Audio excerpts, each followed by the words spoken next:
Hi, and welcome to this section of the Advanced Algebra Tutor. And in this section, we're going to talk about combinations of functions. So up until now, we've talked about functions. You know what a function is. It's just a mathematical box that takes inputs and changes them into outputs, and you can graph them, and you can translate them, and you can stretch them and shrink them and all that. And in this section, we're going to talk about the combinations of functions. That you can have two functions, and you can actually add them together. You can subtract functions, you can multiply them, you can divide functions. Functions are just mathematical things in your toolbox. You can do all the operations to them that you can do to anything else, and so this is exactly what that's going to get across here today. So you can combine functions in the following ways. You can have the sum of two functions, and that would be like f of x plus g of x. If these are two functions, you can add them together and you can arrive at the sum of those functions, and that would be a new function. Okay, you have the difference of two functions. You can have a function and you can subtract off another function from it, and that gives you yet another function that you can plot. You do have the product. Okay, so you can have f of x times g of x. Okay, and you can have the quotient. Okay, so you can have f of x divided by g of x. So there's nothing magical here. This section is basically going to have a bunch of problems that have you do this and get some practice with it. So for the following problems, we're going to find f plus g, f minus g, f times g, and f over g, and we're also going to find out what the domain of the function is. A lot of problems will ask you to find these combinations of functions and also tell me what the domain is, so we're going to do that here. Okay, and so for the first problem, f of x is equal to 2x squared minus x minus 3, and g of x is x plus 1. So I need to find all of these things. Okay, so how do I do that? Let me switch colors a little bit here just to mix it up. Okay, so f plus g is just going to be equal to exactly what you think here. You just add them together. There's nothing magical about it. So you have 2x squared minus x minus 3. That's this function. Okay, and we're going to add to it x plus 1 plus x plus 1. So f plus g would then be, if we just simplify this, 2x squared. You have minus x plus x, which goes away, so it gives you 0.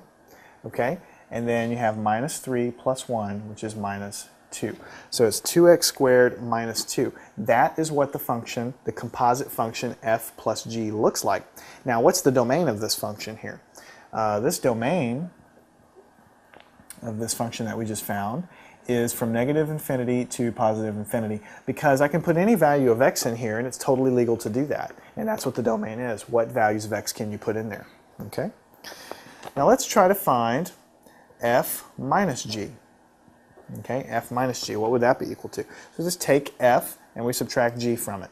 So it's 2x squared minus x minus 3 minus, and then we're going to subtract off, so this is the first function. Okay, and we're going to subtract off x plus 1.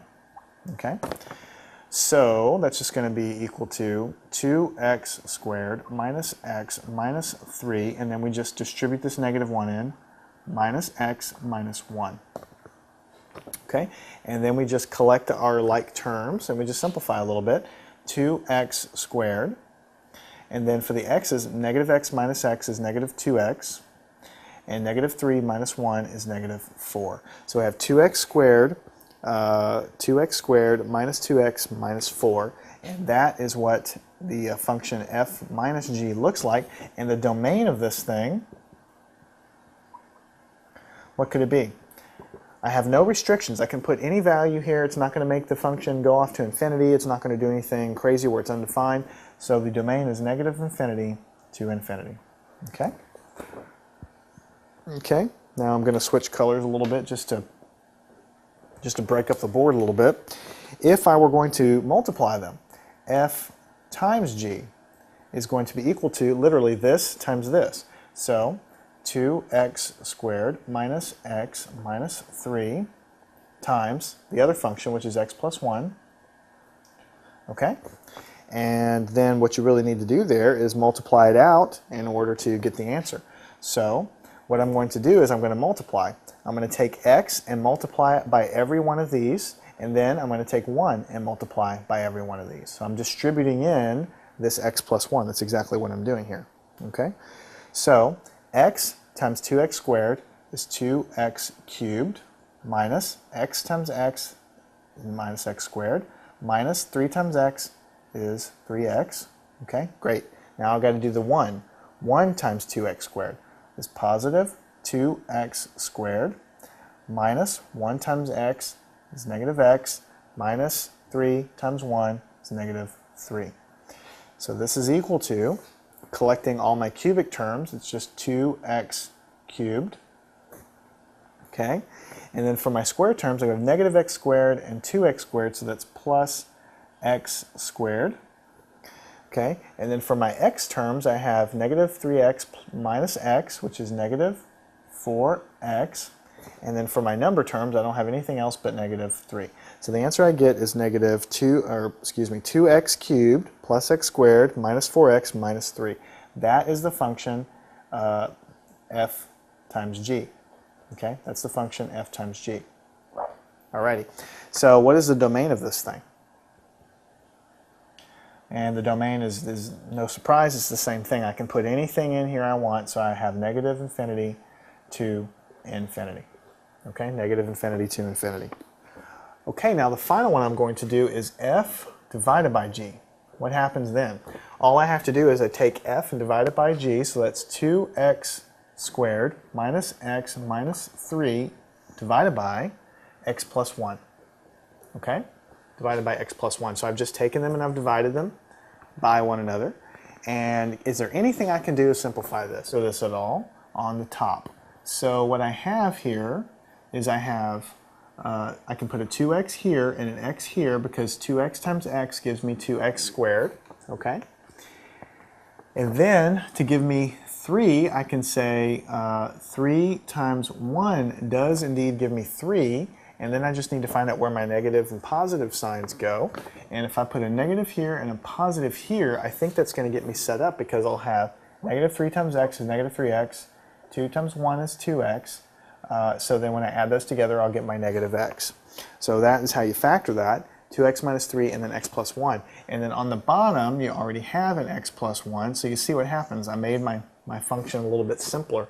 So f divided by g is just 2x minus 3. That's all it is. 2x minus 3. And the question is, and that is the answer, and what is the domain of this function? Now this is the only one where it starts to get tricky. You see, you might be tempted to think, well, I can put any value of x in here, negative infinity to infinity, and that would be the answer. But that's actually wrong, because up here, even though I did cancel these here, okay, they're still here. It's just I cancel them and divide it by 1. But you see, if I go back, even if I go back to my original expression here, if I put negative 1 in here, I'm in deep trouble. If I put negative 1 in here, I have negative 1 plus 1, which gives me 0 on the bottom, and it makes the whole thing go off to infinity, which is undefined. So way back at the root of the problem, negative 1 is not a valid point for x, so it's going to be excluded from the domain. And you wouldn't see that necessarily by just looking at this. So when you do these things, you have to look here, and you also have to kind of look back and see if you canceled anything out, because that'll be a dead giveaway. You need to look at that. So for the domain, the answer is going to be negative infinity to negative 1 and negative 1 to infinity. And notice I put the parentheses around the 1, so it's not inclusive. Negative infinity to 1, not including negative 1, and negative 1 to infinity, not including negative 1. Because if I put negative 1 in here, I'm okay, but you derived this from these expressions, and so if you actually plot the original expressions, you will have a problem here, and the function will be undefined here. So basically what you're saying is this is the composite function for f over g, excluding the point x equals -1. It's just not defined at that point. Okay, now the next problem, I'm going to have f of x is equal to the square root of x plus 4, and g of x is going to equal the square root of x minus 1. And we're going to find a few of these combinations here of functions here. Okay, so what if I wanted to find f plus g? Okay, well, all I'm going to do is I'm going to have the square root of x plus 4 plus, because that's f, and then g is square root of x minus 1. Now, fortunately or unfortunately, however you look at it, you can't really do anything else here. You can't, try to avoid the temptation of trying to add these things. You just, when they're into the radicals like this, you can't do anything with them. So it just stays exactly like this. This is your answer. And what would be the domain here? Okay? What would be the legal values of x? Okay? Well, notice that I have some square roots here, and if I start going negative here, so that I have less than negative, if I start having a less than 1, if I put 1 in here, 1 minus 1 is 0, that's okay, square root of 0 is 0, but if I start putting like 0 or -1 or -2 or anything less than -1, I'm going to get a negative value under here, which is going to make this function undefined, okay? And I've got the same problem over here, it's just that it's going to be encompassed by this one right here. So the domain is 1 to infinity. If I go any less than 1, if I go 0 or -1 or whatever, and I'm going to put it in here, I'm going to have a negative number, and that's going to make that whole function undefined, and so that's the domain. Okay.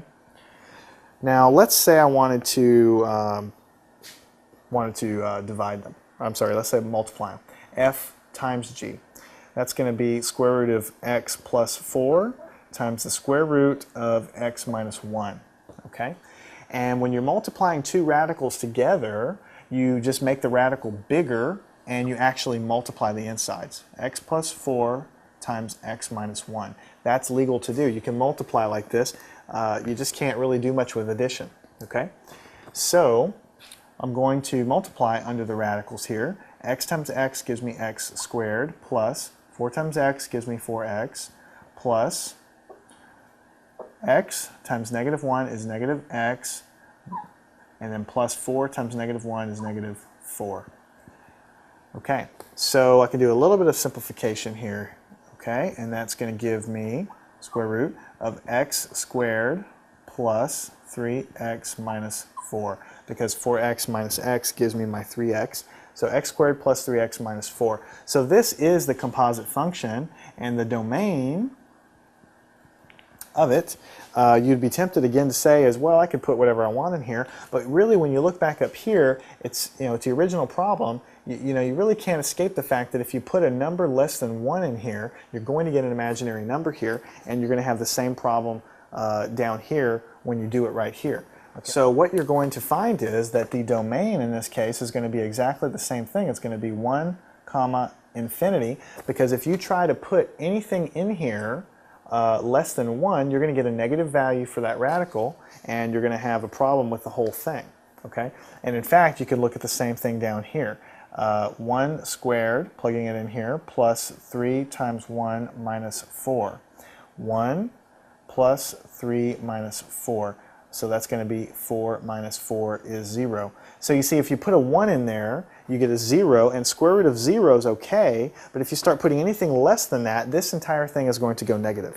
Okay? And square root of a negative number is imaginary, and that just doesn't work out for being a part of a domain. So that's why you have to cut it off at 1 and say that it's inclusive of 1 there, but if you start going less than 1, you've got a big problem. Okay? The next problem is going to have f of x is equal to square root of 2x minus 6, and g of x is going to be 1 over x.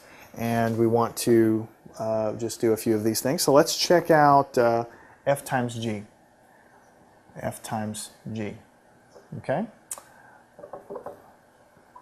f of x times g of x. And that's going to be equal to square root of 2x minus 6 times 1 over x.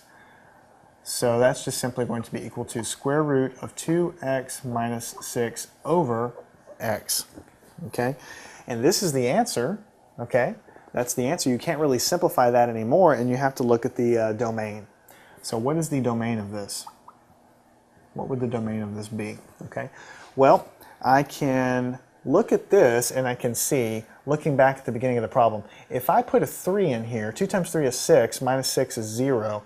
So if I start going less than 3, I'm going to start having a big problem. Like if I start going, let's say I start putting 2 in here. 2 times 2 is 4, minus 6. I'm going to have a negative 2 in here, negative number.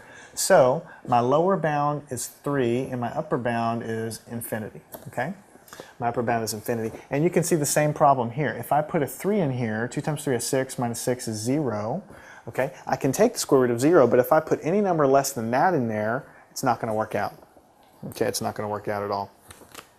And we'll do one more problem like this. If I'm going to do f over g, okay, then I could take 2x minus 6 over 1 over x, okay, which is going to be simply the square root of 2x minus 6, and you're going to have times x out here, because when you divide by a fraction, you flip it over and multiply, okay? So you're going to have x up on the top, and so that is the answer of the function there, x times 2x minus 6, and the domain is going to be the same thing.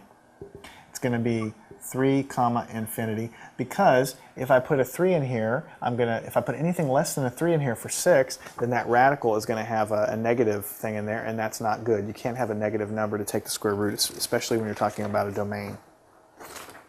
So we can also arrive at what we call the composition function, which is basically when you take one function, like f of x, and you plug it into g of x, so you get f of g of x, or something like this. So you have two functions, and you literally plug one inside the other one, and you kind of nest them like this, like a nice little nest. That's called a composite function. So the composition function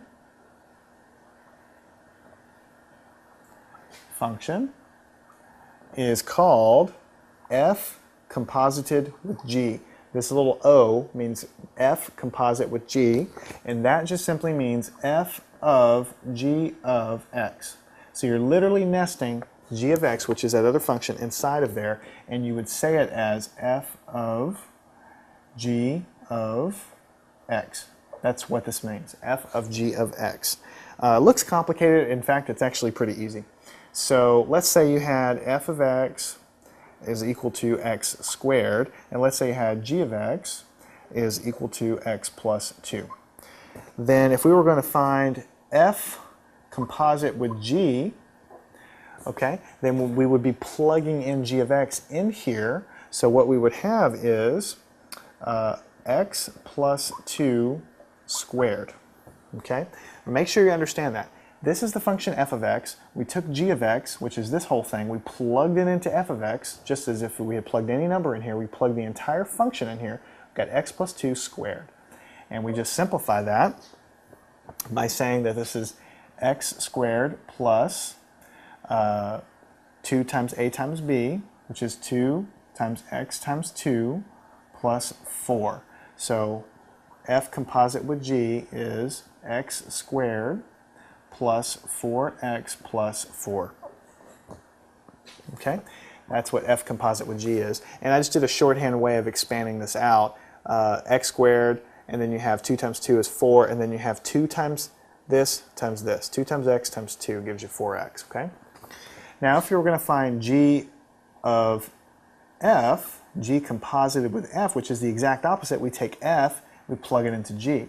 So we have x squared plus 2. We literally take this and we plug it into there, and that's all you have to do there. Okay? So these composite things is just basically having you take one function and literally plug it into another function and simplify. That's all it is. Okay, so if we had f of x is equal to 2x plus 3, and we had g of x, which was equal to 4 minus x, then if we were going to do f composited with g, that would be the same thing as saying f of g of x.